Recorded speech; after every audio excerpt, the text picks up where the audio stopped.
सोलापुरात पोलिसांनी सिने स्टाईल पाठलाग करून 2 ड्रग्ज तस्करांना अटक केली आहे। त्यांच्याकडून 1.5 लाखांचं 46.93 ग्रॅम मेफेड्रोन म्हणजे एमडी ड्रग्ज ताब्यात घेण्यात आलंय। ड्रग्ज तस्करी रोखण्यासाठी सोलापूर पोलिसांनी केलेली ही आतापर्यंतची या वर्षातील सगळ्यात मोठी कामगिरी आहे।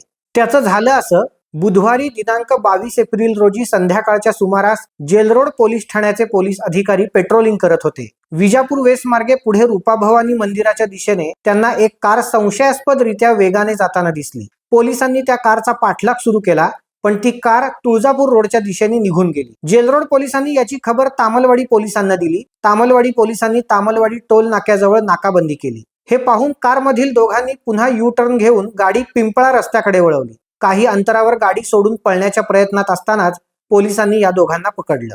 या कारची झडती घेतल्यानंतर पाठीमागील बाजूस डिक्कीमध्ये प्लास्टिक पाऊचमध्ये मेफेड्रोन मिळाला।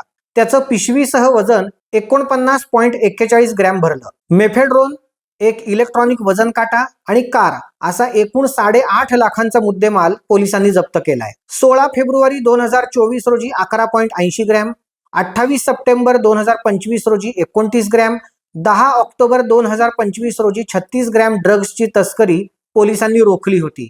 बुधवारी 22 एप्रिल 2026 रोजी झालेल्या कारवाईत 46.93 ग्रॅम ड्रग्ज पकडलं गेलंय। त्यामुळे गेल्या 3 वर्षातील ही सर्वात मोठी कारवाई ठरली आहे। या ड्रग्जचे सोलापुरातील ग्राहक कोण असतील, हा माल कुठून आला असेल, आतापर्यंत कुणाकुणाला किती पुरवठा झाला असेल, याचा तपास आता पोलिसांनी सुरू केलाय। सोलापूर आणि तामलवाडी पोलिसांचं या धडाकेबाज कामगिरीबद्दल तुम्हाला अभिनंदन करायचं असेल तर जय हिंद जय महाराष्ट्र अशी कमेंट करा आणि अशाच महत्त्वाच्या अपडेट्ससाठी क्विक टेक्स्ट डिजिटलला फॉलो करा।